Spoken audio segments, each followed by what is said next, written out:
Hello, and welcome to Harry Potter and the Methods of Rationality, the podcast. Written by Eliezer Yudkowsky, read by Eneasz Brodsky, based on the works of J.K. Rowling. A quick note before today's episode. I will be appearing at a local con, Myths and Legends Con, on Saturday, September 28th. I'll be giving a brief presentation on Harry Potter and the Methods of Rationality, as well as rationalist fiction. I'm hoping to have it recorded and put up on YouTube afterwards, but for anyone who's in the Denver area and would like to see me, come on down. I'll be quite happy to talk with anyone who wants to talk, either before or after the presentation. Feel free to just say hello and introduce yourself. Chapter 94, Roles, Part 5.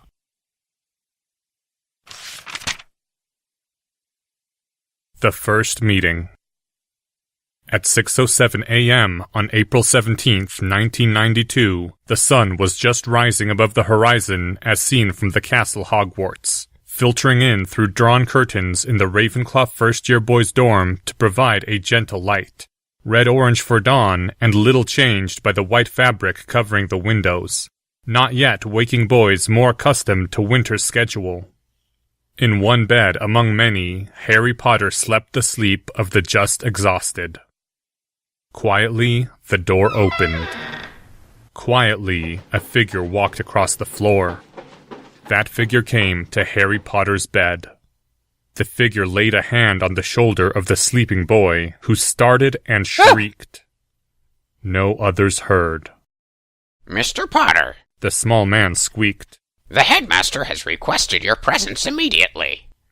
Slowly, the boy sat up in bed, his hands momentarily fiddling beneath the covers. He'd expected to feel much worse waking up this morning. It felt wrong that his brain functioned now, that his thoughts still moved, that he wasn't incapacitated with weeping for at least a week. The boy knew that it wouldn't have been an adaptive response for brains to evolve to do that. His dark side certainly would not do that. Even so, it still felt wrong to be alive and lucid this morning. But his resolution to revive Hermione Granger felt sufficient, like he was already doing the right thing, bent on the right path, and she would be brought back, and that was all there was to it. Grief would have been giving up. There was nothing left to decide, no ambiguity, no conflict to tear at him, and no need to remember what he'd seen. I'll get dressed. Professor Flitwick looked rather reluctant, but said in his high voice, The headmaster specified you were to be brought to his office directly and without pause, Mr. Potter. I'm sorry. Less than a minute later, Professor Flitwick had sent him straight to the headmaster's office through the Hogwarts internal flue. Harry found himself, still in his pajamas, facing Albus Dumbledore. The deputy headmistress was also sitting in another chair, and the potions master lurked nearby amid the weird devices, caught in a gaping yawn just as Harry had entered through the fireplace. Harry, the headmaster said without preamble. Before I say what I must say next, I tell you that Hermione Granger did truly die. The wards recorded it and informed me the very stones spoke that a witch had died.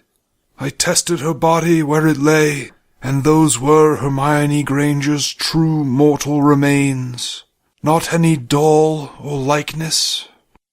There is no way known to wizardry by which death may be undone.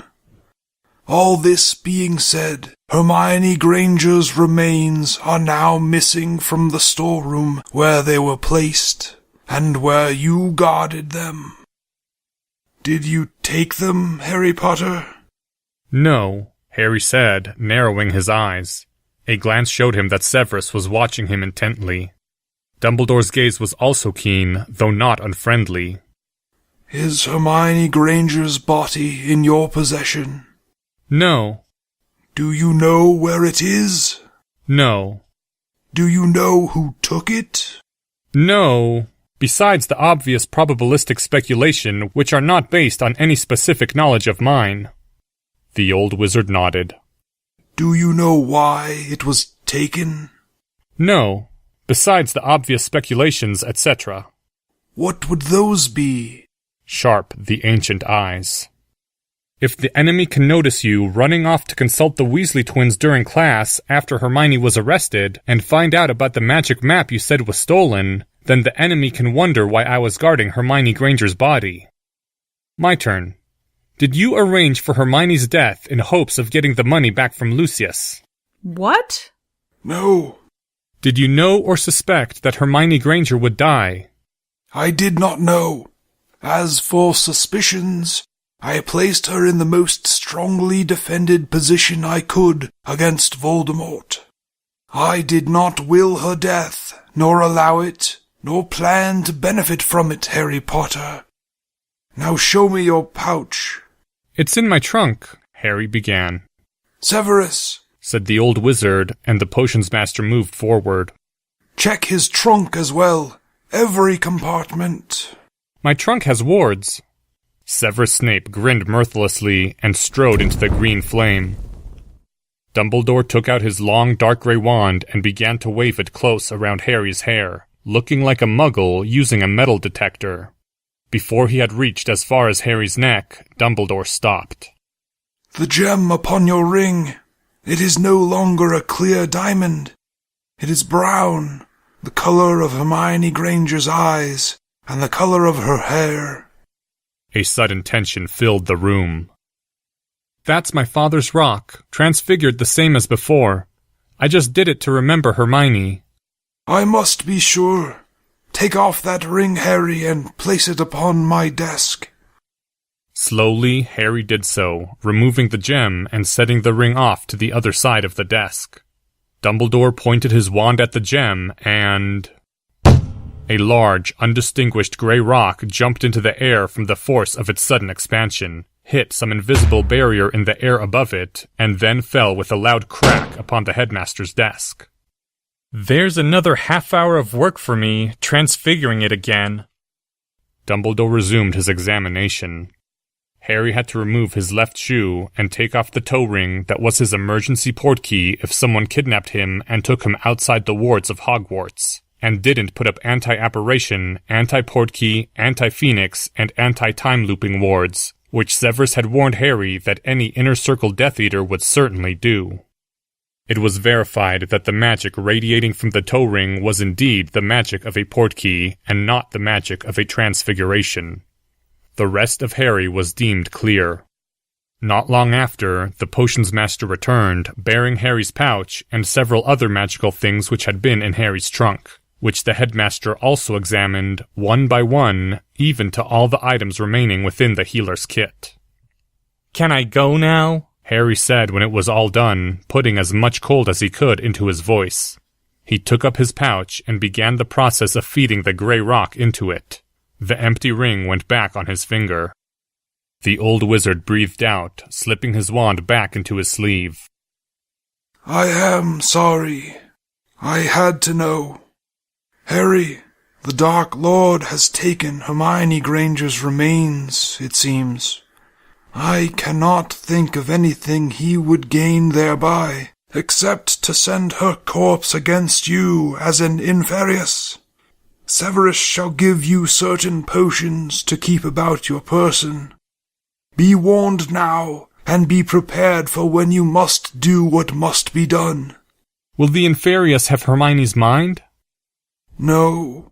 Then it's not her. Can I go? At least to change out of my pajamas. There is other news, but I shall be brief. The wards of Hogwarts record that no foreign creature has entered, and that it was the defense professor who killed Hermione Granger.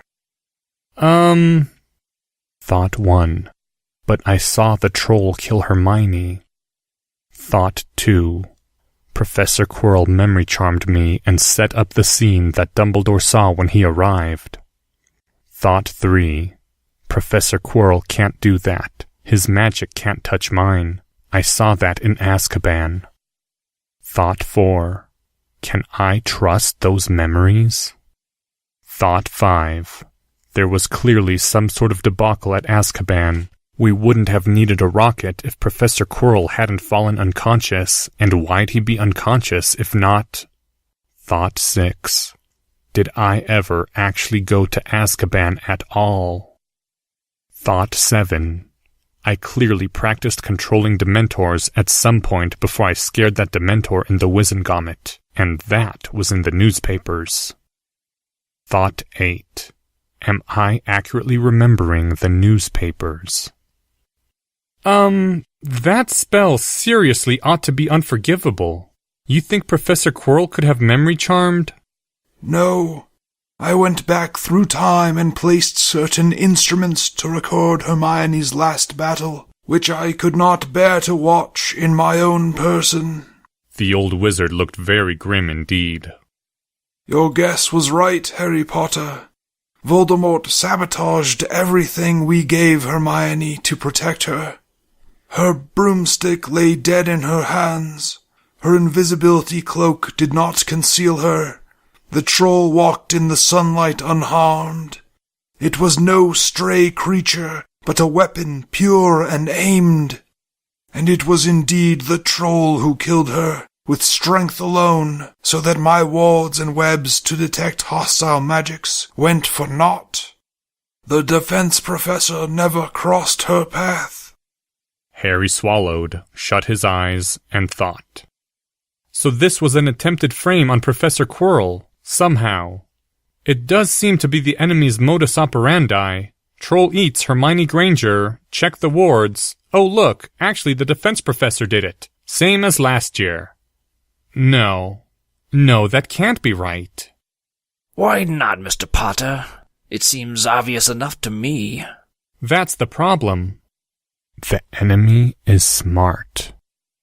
Slowly, the fog of sleep was drifting out of Harry's mind, and after a full night's sleep, his brain could see the things which hadn't been obvious the day before. Under standard literary convention, the enemy wasn't supposed to look over what you'd done, sabotage the magic items you'd handed out, and then send out a troll rendered undetectable by some means the heroes couldn't figure out even after the fact, so that you might as well not have defended yourself at all. In a book, the point of view usually stayed on the main character. Having the enemy just bypass all the protagonist's work as a result of planning and actions taken out of literary sight would be a diabolus ex machina and dramatically unsatisfying. But in real life, the enemy would think that they were the main character, and they would also be clever and think things through in advance, even if you didn't see them do it. That was why everything about this felt so disjointed, with parts unexplained and seemingly inexplicable. How had Lucius felt when Harry had threatened Dumbledore with breaking Azkaban?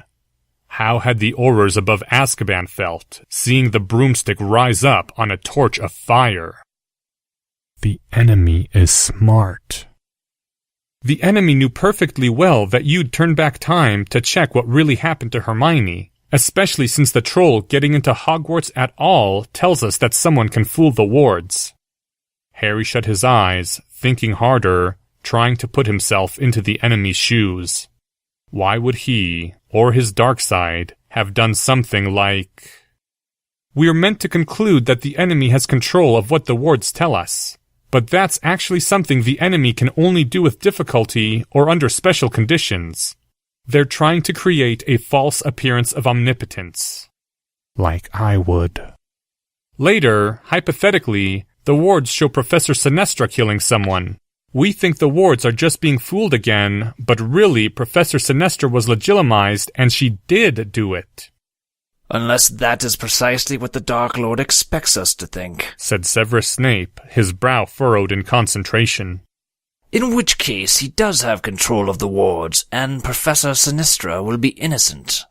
Does the Dark Lord really use plots with that many levels of meta? Yes. Harry nodded distantly.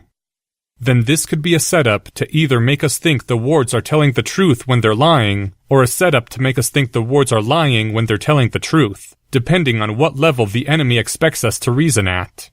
But if the enemy is planning to make us trust the wards, we would have trusted the wards anyway if we'd been given no reason to distrust them. So there's no need to go to all the work of framing Professor Quirrell in a way that we would realize we were intended to discover, just to trick us into going meta. Not so. If Voldemort has not fully mastered the wards, then the wards had to believe that some professor's hand was at work. Else they would have cried out at Miss Granger's injury, and not only upon her death. Harry reached up a hand and rubbed at his brow, just beneath his hair. Okay, serious question. If the enemy is that smart, why the heck am I still alive? Is it seriously that hard to poison someone? Are there charms and potions and bezors which can cure me of literally anything that could be slipped into my breakfast? Would the wards record it, trace the magic of the murderer? Could my scar contain the fragment of soul that's keeping the Dark Lord anchored to the world, so he doesn't want to kill me? Instead, he's trying to drive off all my friends to weaken my spirit so he can take over my body? It'd explain the parcel mouth thing. The Sorting Hat might not be able to detect a lich phylactery thingy. Obvious problem 1. The Dark Lord is supposed to have made his lich phylactery thingy in 1943 by killing What's-Her-Name and framing Mr. Hagrid. Obvious problem 2. There's no such thing as souls. Though Dumbledore also thought that my blood was a key ingredient in a ritual to restore the Dark Lord's full strength, which would require keeping me alive until then. Now there's a cheery thought. Well, I'm sure of one thing. And that is? Neville needs to be taken out of Hogwarts now. He's the obvious next target, and no first-year student can survive this level of offense. We're lucky Neville wasn't assassinated yesterday evening. The enemy doesn't have to wait until we're finished mourning to make their next move. Why didn't the enemy strike while we were distracted? Dumbledore exchanged glances with Severus, and then with the suddenly tight expression of Professor McGonagall. Harry, if you send all your friends away yourself, that is just the same as if Voldemort... I will be fine. I can do without Neville for a couple of extra months. It's not like you were planning to make my friends stay here over the summer, and that is just plain not sufficient justification to let him get killed. Professor McGonagall! I quite agree, said the witch. She frowned. I extremely agree.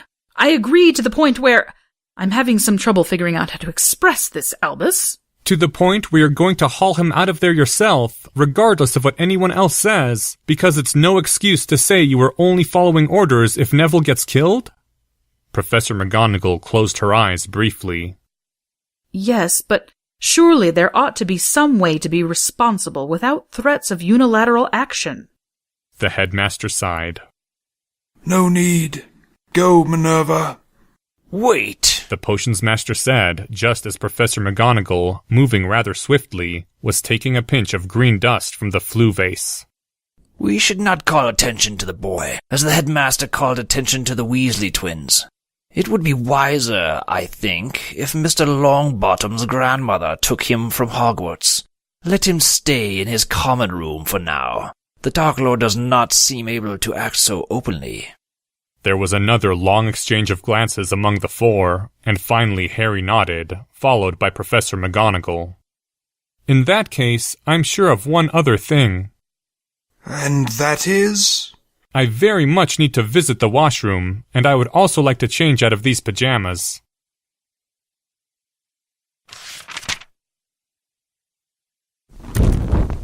By the way, Harry said, as he and the headmaster emerged from the flue into the empty office of the Ravenclaw head of house.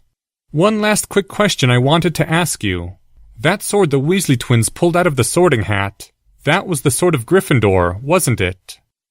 The old wizard turned, face neutral. What makes you think that, Harry? The Sorting Hat yelled, "Gryffindor!" just before handing it out. The sword had a ruby pommel and gold letters on the blade, and the Latin script said nothing better. Just a hunch. Nihil supernum. That is not quite what it means. Harry nodded. Mm-hmm. What'd you do with it? I retrieved it from where it fell and placed it in a secure place. He gave Harry a stern look. I hope you are not greedy for it yourself, young Ravenclaw. Not at all. Just want to make sure you're not keeping it permanently from its rightful wielders. So the Weasley twins are the heir of Gryffindor, then? The heir of Gryffindor? Dumbledore said, looking surprised. Then the old wizard smiled, blue eyes twinkling brightly. Ah, Harry, Salazar Slytherin may have built the Chamber of Secrets into Hogwarts, but Godric Gryffindor was not much given to such extravagances. We have seen only that Godric left his sword to the defense of Hogwarts, if a worthy student ever faced a foe they could not defeat alone. That's not the same as saying no. Don't think I didn't notice that you didn't actually say no. I did not live in those years, Harry, and I do not know all that Godric Gryffindor may or may not have done. Do you in fact assign greater than 50% subjective probability that there is something like an heir of Gryffindor and one or both Weasley twins are it? Yes or no, evasion means yes. You're not going to succeed in distracting me no matter how much I have to go to the bathroom. The old wizard sighed. Yes, Fred and George Weasley are the heir of Gryffindor. I beg you not to speak of it to them. Not yet. Harry nodded and turned to go. I'm surprised. I read a little about Godric Gryffindor's historical life. The Weasley twins are... well, they're awesome in various ways, but they don't seem much like the Godric in the history books.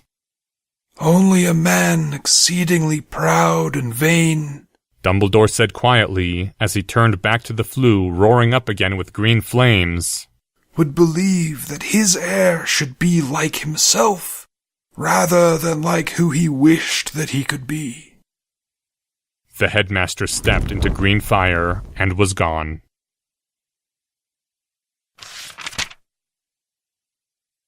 The second meeting, in a small cubby off the Hufflepuff common room. Neville Longbottom's face was drawn up in anguish as he spoke with no one to hear to the empty air. Seriously, the empty air said back to him. I'm wearing an invisibility cloak with extra anti-detection charms just to walk through the hallways because I don't want to be killed. My parents would have me out of Hogwarts in an instant if the headmaster allowed it. Neville, your getting the heck out of Hogwarts is common sense. It has nothing to do with... I betrayed you, General. Neville said, his voice around as hollow as any normal 11-year-old boy could reasonably manage. I didn't even do it the chaotic way. I conformed to authority and tried to make you conform to authority, too. What's that you always say? About how in the Chaos Legion, a soldier who can only obey orders is useless? Neville, the empty air said firmly. The pressure of two hands, beneath thin cloth, came firmly to bear on Neville's shoulders, and the voice moved closer to him. You weren't blindly obeying authority, you were trying to protect me.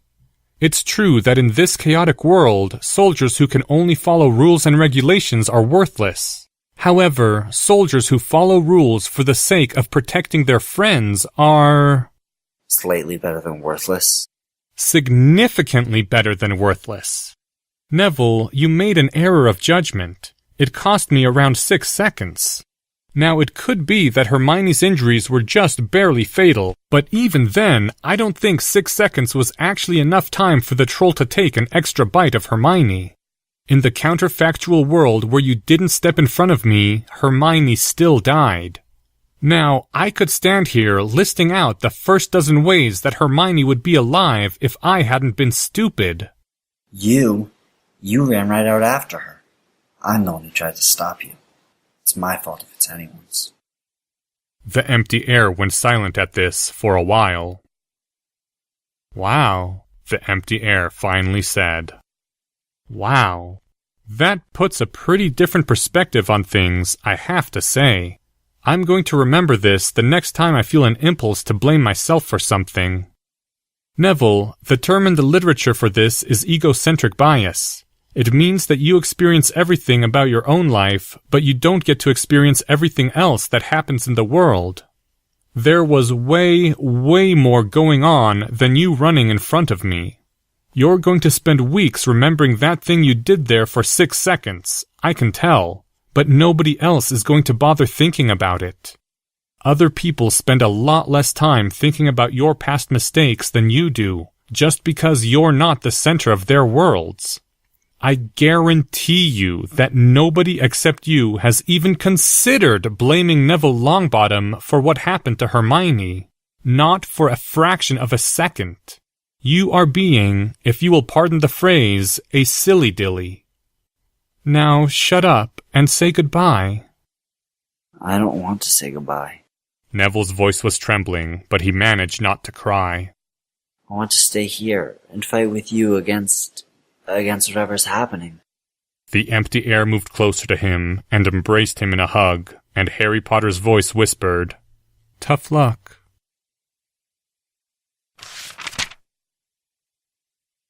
End Chapter 94. Thank you to the following people. Neville by Adam Hartel. Professor Phileas Flitwick by Francis Whitesaw. Dumbledore, Drake Walker. Severus Snape by Brian Jones. Minerva McGonagall, read by Autumn Rachel Dryden.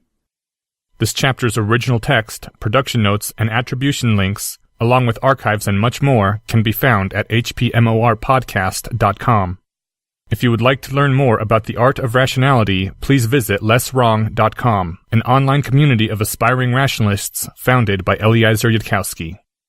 Some sound effects used are courtesy of the Free Sound Project.